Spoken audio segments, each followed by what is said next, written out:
hari lekas siang. Akan tetapi anak-anak kapal berusaha untuk melarikan diri dari kapal. Mereka menurunkan sekoci dan berbuat seolah-olah mereka hendak melabuhkan beberapa saut di haluan. Karena itu Paulus berkata kepada perwira dan prajurit-prajuritnya, jika mereka tidak tinggal di kapal, kamu tidak mungkin selamat. Lalu prajurit-prajurit itu memotong tali sekoci dan membiarkannya hanyut. Ketika hari menjelang siang, Paulus mengajak semua orang untuk makan, katanya. Sudah 14 hari lamanya kamu menanti saja. Lapar dan tidak makan apa-apa. Karena itu aku menasihati kamu supaya kamu makan dahulu. Hal itu perlu untuk keselamatanmu. Tidak seorang pun di antara kamu akan kehilangan sehelai pun dari rambut kepalanya. Sesudah berkata demikian, dia mengambil roti, mengucap syukur kepada Allah di hadapan semua orang, memecah-mecahkannya, lalu mulai makan. Maka kuatlah hati semua orang itu, dan mereka pun makan juga. Jumlah kami semua yang di kapal itu 276 jiwa. Setelah makan kenyang, mereka membuang muatan gandum ke laut untuk meringankan kapal itu. Ya, ini bukanlah perahu nelayan kecil. Haruslah berukuran cukup besar untuk menampung 276 orang. Dan ini hanyalah sebagian dari detail sejarah yang rumit yang disajikan oleh Lukas di sini. Dan dia menceritakan kisah ini sebagai saksi mata. Karena dia berada di sana dan angin yang mengaum bersama yang lainnya. Dan ketika hari mulai siang, mereka melihat suatu teluk yang rata pantai. Walaupun mereka tidak mengenal daratan itu, mereka memutuskan untuk sedapat mungkin mendamparkan kapal ke situ. Mereka melepaskan tali-tali saut, lalu meninggalkan saut-saut itu di dasar laut. Sementara itu mereka menggunakan tali-tali pemudi, memasang layar topang, supaya angin meniup kapal itu menuju pantai. Tapi mereka melanggar musim pasir, dan terkandaslah kapal itu. Haluannya terpancang dan tidak dapat bergerak, dan gundarnya hancur dipukul oleh gelombang yang hebat. Pada waktu itu, prajurit-prajurit bermaksud untuk membunuh tahanan-tahanan, supaya jangan ada seorang pun yang melarikan diri dengan berenang. Tapi perwira itu ingin menyelamatkan Paulus. Karena itu ia menggagalkan maksud mereka dan memerintahkan supaya orang-orang yang pandai berenang lebih dahulu terjun ke laut dan naik ke darat. Dan supaya orang-orang lain menyusul dengan mempergunakan papan atau pecahan-pecahan kapal. Demikianlah mereka semua selamat naik ke darat. Saudara, kisah dalam kitab Kisah Para Rasul ini nampaknya seperti kita baca novel, petualangan dalam kitab suci. Itu adalah malam yang mengerikan. Paulus dan Lukas mungkin khawatir bahwa ini mungkin menjadi perjalanan terakhir mereka. Tetapi Tuhan sangat baik dan janjinya untuk menyelamatkan semua nyawa mereka selama mereka tetap di kapal. Paulus akan dapat melakukan apa yang Tuhan perintahkan baginya, yaitu memberitakan Injil di Roma. Anda sedang mendengarkan Jalan 66 dalam rangkaian kitab Kisah Para Rasul pasal yang ke-27 yang telah dijelaskan oleh Pak Yohanes dengan topik perjalanan terakhir. Baik, sekarang mari kita mencoba untuk beranjak ke bagian pertanyaan dalam Kisah Para Rasul pasal yang ke-27 ini. Petualangan hari ini terkait dengan pengalaman besar kapal karam Rasul Paulus yang ditemukan dalam Kisah Para Rasul pasal yang ke-27. Pak Yohanes, saya pernah mendengar ada orang yang mengatakan bahwa Alkitab adalah sekumpulan kebohongan. Dan bahkan ada yang mengatakan itu dongeng anak-anak. Tetapi setelah kita membaca pada bagian Injil dan pada buku Kisah Para Rasul bagian ini, kita harus mengakui bahwa hal-hal ini bukanlah dongeng. Tentu saja tidak, Pak Oti. Iman Kristen didasarkan pada fakta sejarah. Alkitab bukanlah buku sejarah itu sendiri, tetapi telah ditemukan secara historis bahwa itu akurat. Kisah-kisah yang ditemukan dalam Injil tentang kehidupan, kematian, penguburan, dan kebangkitan Kristus tidak pernah berhasil dibantah. Bahkan beberapa agnostik telah pergi ke Timur Tengah dengan harapan untuk membantah kebangkitan, tetapi mereka dihadapkan dengan banyaknya bukti yang didokumentasikan yang mendukung kebangkitan.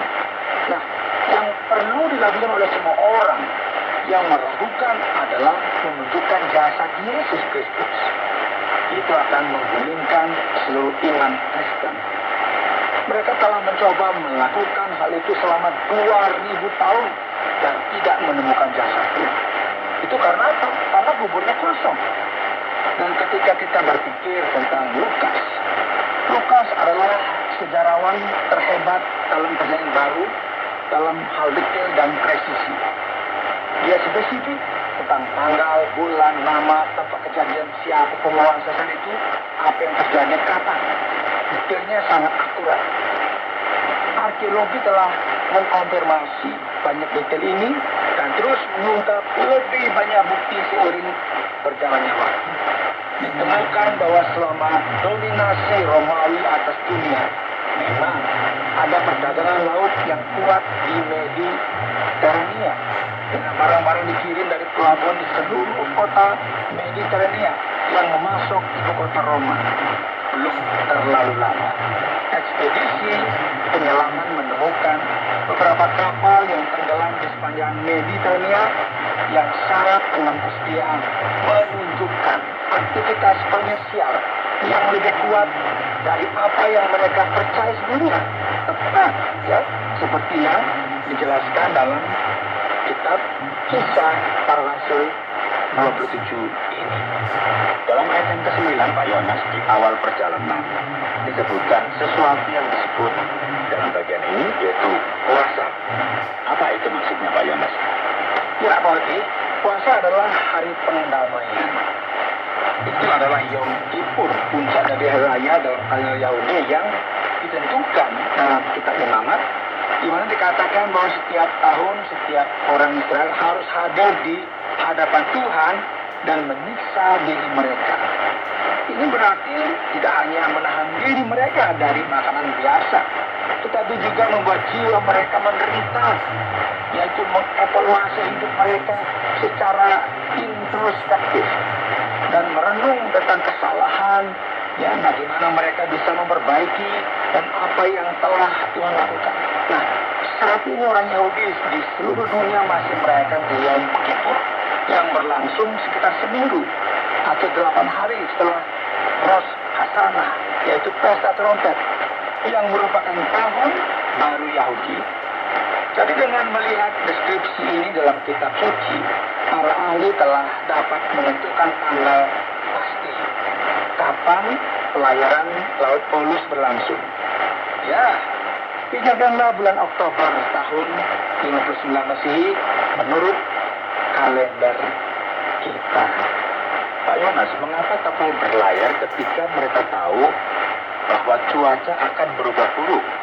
Ini pertanyaan bagus, Pak. Mereka harus membuat pilihan karena musim dingin telah tiba dan kekuatan taifun, ya, angin yang sangat kuat, itu sedang mempengaruhi Mediterania Tengah setiap tahun.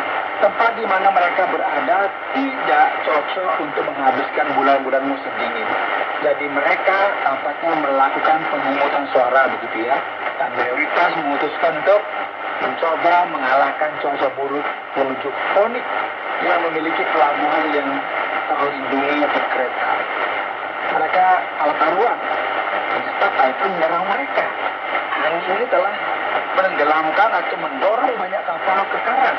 Nah, Paulus, Lukas, dan kru pasti sangat menderita karena angin dingin dan lamanya badai. Demikian, Pak Oti. Berikutnya, Pak Yohanes, Paulus mengatakan bahwa seorang malaikat telah menjamin bahwa tidak ada yang akan kehilangan nyawa mereka. Pertanyaan saya, mengapa beberapa orang mendapatkan pesan seperti ini? Saya belum pernah melihat malaikat. Bagaimana Paulus tahu bahwa hal ini bukan hanya khayalan belaka? Ya, saya tidak percaya. Saya pernah melihat malaikat juga. Setidaknya tidak yang saya ketahui. Mungkin saya tidak perlu melihatnya. Bagaimana karena Nabi tahu bahwa mereka telah mendengar dari Tuhan? Mereka hanya tahu. Mari kita ingat bahwa gereja mula-mula berkembang bahkan tanpa perjanjian baru selesai. Dan rasul mungkin diberi anugerah khusus di hari-hari awal karena Tuhan memastikan gereja tersebar dan berhasil sejak awal. Kisah para rasul menunjukkan rencana khusus yang sedang dijalankan, dibantu oleh tangan-tangan yang tak terlihat. Tuhan memastikan bahwa Paulus akan sampai ke Roma. Karena itu sesuai dengan rencananya. Biasanya Tuhan menggunakan alur alamiah dan segala sesuatu untuk mencapai tujuannya. Tetapi jika dan ketika situasi membutuhkannya, Dia tentu mampu memberikan informasi secara supranatural kepada mereka yang membutuhkannya. Dalam hal ini Tuhan mengirim seorang malaikat untuk memberi semangat kepada Paulus, dan intervensi ilahi ditujukan dalam menjaga mereka semua tetap hidup meskipun kapal mereka karam. Inilah cara misterius dan tak terduga yang digunakan oleh Tuhan untuk membuat segala sesuatu berfungsi, menggunakan ketaatan manusia dan turun tangan dengan kekuasaannya sendiri bila diperlukan. Bagaimana Pak Yones jika salah satu dari mereka tidak taat dan mencoba untuk melompat dari kapal? Itu akan menjadi spekulasi, tetapi saya percaya mereka akan binasa, sementara mereka yang di kapal akan bertahan hidup. Saya percaya ini menunjukkan kebenaran secara rohani bahwa gereja dapat disamakan dengan sebuah kapal berlayar di lautan kehidupan yang penuh dengan masalah, dan orang-orang dalam gereja katakanlah penumpangnya 266 atau 276 penumpang yang sedang menjalankan misi untuk Tuhan, namun diguncang oleh badai cemoohan, kemarahan dari orang-orang yang meragukan dan bahkan teman-teman yang palsu.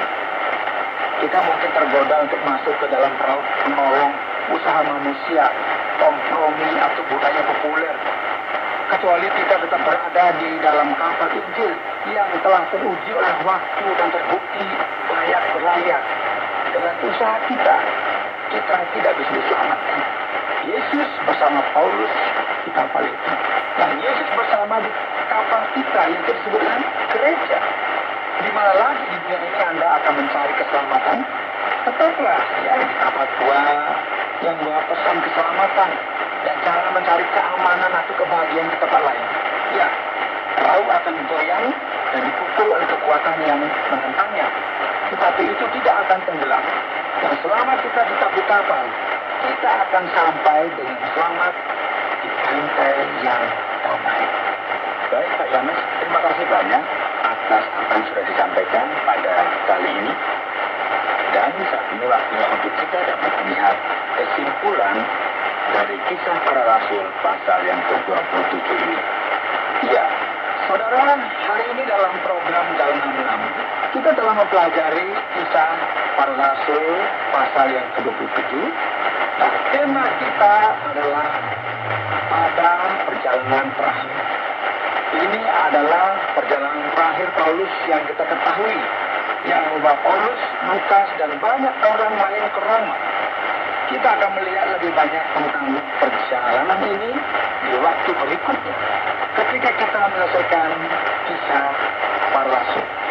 Tetapi ingatlah bahwa tidak peduli seberapa kasar jalan atau seberapa bergejolak laut, tujuan Tuhan akan tetap teguh. Dia mengawasi mereka yang adalah miliknya, dan dia selalu mengendalikan segalanya. Saudara pendengar, karena waktu yang tidak memungkinkan, kita akhiri program Jalan 66 kali ini. Kami menantikan Anda untuk tetap mengikuti pelajaran berikutnya dalam melanjutkan pembelajaran yang diajarkan dalam Alkitab tentang Yesus Kristus kepada kita. Saudara, Jalan 66 mengundang Anda untuk terus bersama dalam seri pembelajaran Alkitab yang memberikan pelajaran menyeluruh tentang firman Tuhan. Jika Anda memiliki pertanyaan atau respon terhadap topik berhubungan dengan program ini, silakan menyampaikan melalui WhatsApp ke nomor 081 333 777 386. Terima